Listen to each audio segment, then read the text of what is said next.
This video will contain spoilers for JuJutsu Kaisen. You've been warned. This is Bottom of the Barrel, a series where I talk about shows, movies, people, or things that in my opinion have reached the bottom of the barrel. And in this week, I'm going to talk about GeGe Akutami. JuJutsu Kaisen, the anime that has made every weeb's brain rot for the past 3 years, with edits so horrendous and make the Arkham Asylum subreddit look tame by comparison. Now why the fuck do we have a shrine set up for Gojo? Wait a minute. Are those kissing prints on his face? You guys do know this is a public place, right? Where people pass by every day. Why are you kissing this random ass wall in the middle of the street?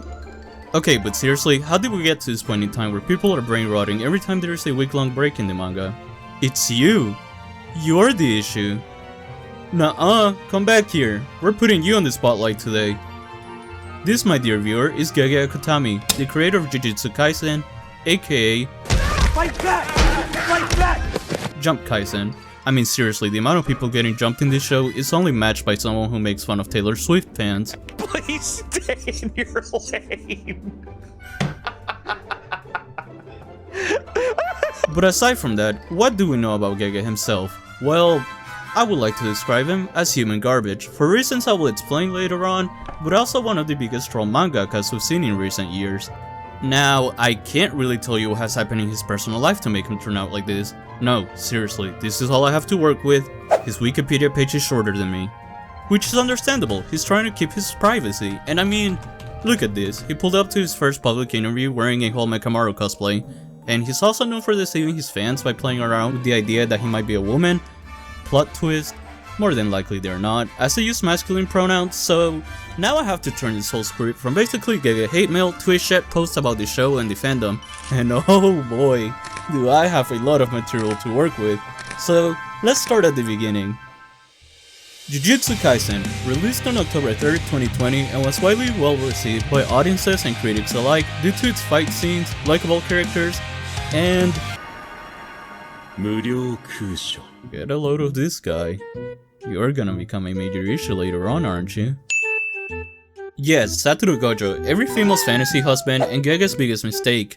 I mean, come on now. How's your own character your biggest stop? You literally made the guy. Me, on the other hand, I guess you can call me a bit of a Gojo simp. I like myself OP characters, hence why I'm a proud member of the Church of Escanor. I don't think there's any shame in that. And I'm telling you this for reasons I'll go over later on, but for now, let's move on to what has happened ever since the release of the first season. People finally reading manga, the women's side of the fanbase simping, and the holocaust of people's brain cells as they try to wait for season 2 to come out. Is this a Supra? Man, I'm finna whip this hoe. Before the release of JuJutsu Kaisen Season 2, we received JuJutsu Kaisen 0, a movie prequel of what happened before the first season, and in here we learn of his sorcerer named Yuta, and also some slight backstory on the other characters, which will be relevant later on. Now, if my memory serves me right, I just started actively using TikTok during this time, and the amount of Gojo glazing I saw was immeasurable to say the least. You couldn't scroll past a few posts before you saw something about the movie or Gojo fans. Now, I don't know what this says about me, but this will become a common trend as everyone waited for the release of the second season. The fandom was generally okay. I know it might be a shocker now, considering how far we have fallen, but during this time, it was like any other fandom, just good old fun with other people that enjoy the same show as you. Or so we thought. July 6, 2023. A year and 4 months since the release of the movie, we got the second season, and when I tell you I have never seen this amount of hype over a second season of something, I mean it. You would think the second coming of Christ was happening with the amount of people talking about the show, and yes, I am people. In this season, we got introduced to Toji Fushiguro, giving the female fandom yet another reason to work over a hot non-existent male character, and the gym bros a reason to achieve a figure so chiseled that would literally destroy their bodies, and in the process take some boosters maybe, to achieve it.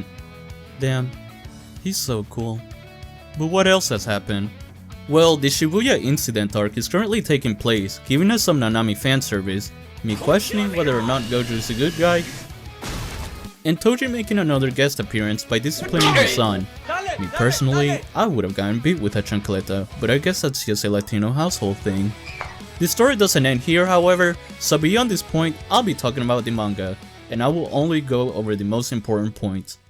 After the events of the Shibuya Incident, we get introduced once again to Yuta, who was thought to be chilling in Africa with Miguel, getting some culture in his life. You know, learning some traditional dances and probably making some fufu. He was definitely eating good. Anyways, he gets a call to go back to Japan due to what happened in the previous arc. His objective, kill GeGe Itadori. A lot happens during this arc, but the main focus is on Yuta and Yuji, who have an intense fight during this time, where Yuji seems to have enough momentum to shake off Yuta, but eventually, Yuta gets the upper hand and kills him. Or so we thought. In actuality, Yuta purposely misses his vital organs to make it seem like he killed GeGe, which prepares us for the next couple of arcs. The next arc is a perfect preparation arc. Geto begins a battle royale, and here we're introduced to Best Boy Hakari. He's my favorite. He joins the fight, and we're also introduced to one of the best moments in the manga. No, not this one, although it is pretty good meme material. But I'm talking about the 3-way domain expansion, which is amazing meme material, but also one of the hypest moments in the manga.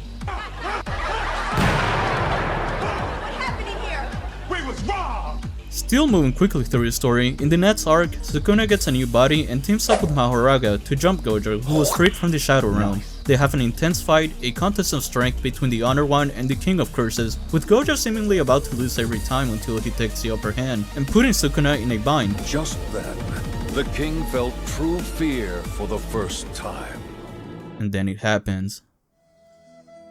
A la gran puta, no! My precious blue-eyed king!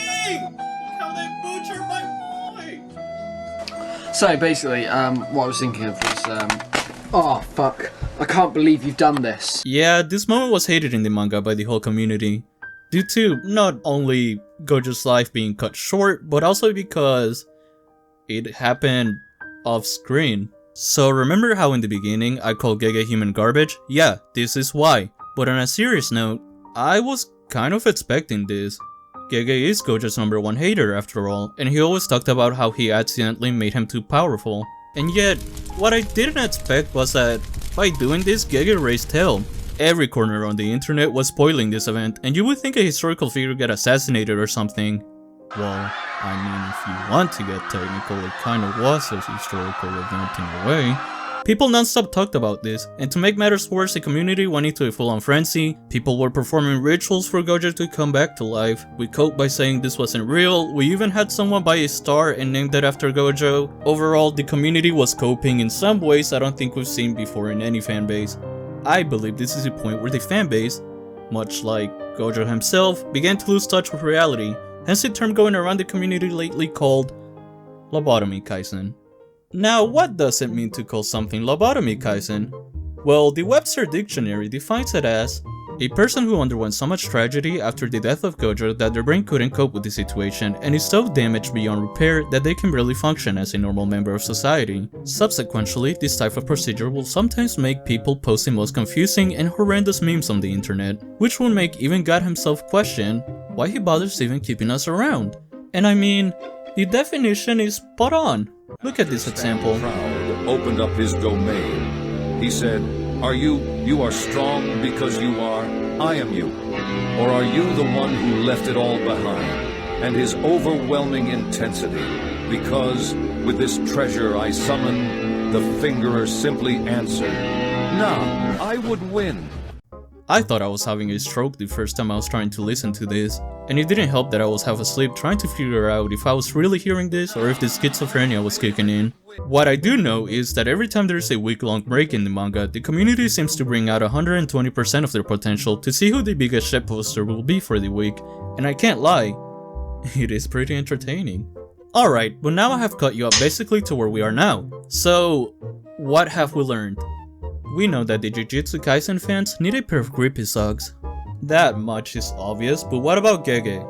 I know that earlier I said that there's barely any information on him, and I still stand by that, but he has posted some short stories about events that have happened in his life, with the JJK cast portraying him. Like this story where JuJu portrays him and it's basically him explaining why he doesn't draw thick thighs on female characters.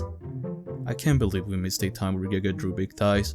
But we also have a story where Nobara portrayed him during a time he went to a Jump magazine party, and this story is probably my favorite, because we do get some insight of how he acts when he's not working on the manga, at least if he isn't deceiving the fanbase, but it humanizes him. And you can see that in the way he acts in this story, which is the same way he portrays some of his characters, and I know it shouldn't be a shocker, but it just puts into perspective his modern sense of humor. Oh, and of course, we have a short story where Megumi portrays him during a time he was working at the cleaners, and this one made me realize no matter where in the world you are, people like this exist.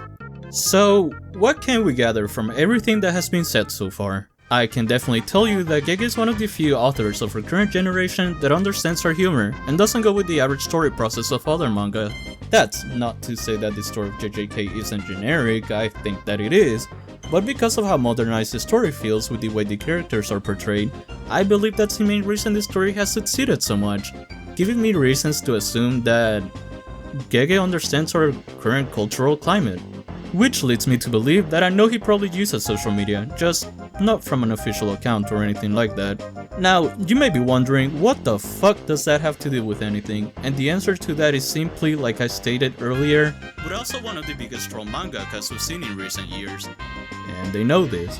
What, you don't think GeGe gets on social media once in a while when he has free time to see how the fandom is reacting online?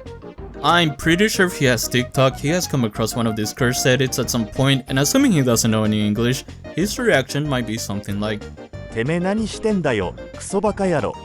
what he did to Gojo, I can tell you that he probably did get on social media and was probably laughing hysterically at the reaction. It has come to a point within the fandom where we have this joke of, I wonder which character GeGe is going to kill this week. He simply won't care about off-screening a character, regardless of their popularity, and I respect that, because that tells me he believes his story is good enough to stand on its own, without relying on specific characters. I want to preface that I love JuJutsu Kaisen and its story. I really do have a great time enjoying the memes, the community, and the vision GeGe has for this story. But also, GeGe, I understand why you decided to keep your life private, because if it wasn't, the fandom would have already shortened your lifespan. Thankfully, this story will still continue on though, with more characters being killed off probably. But if one thing is for certain... Nah, I'd win. Thanks for watching. Yeah, so this is the end credits. I just want to say that I'm sorry you had to sit through this, but I really did wanted to make this. Let me know if you liked the video or not. Any comment is valid. Also, if you could leave a like or a dislike, don't matter to me, just interact with the video, I will really appreciate it. I really do want to continue making more videos like this. I think the next video in this series is gonna be about Blue-Eyed Samurai, because I haven't really seen that many people talk about it at least. But yeah, anyways, have a great day.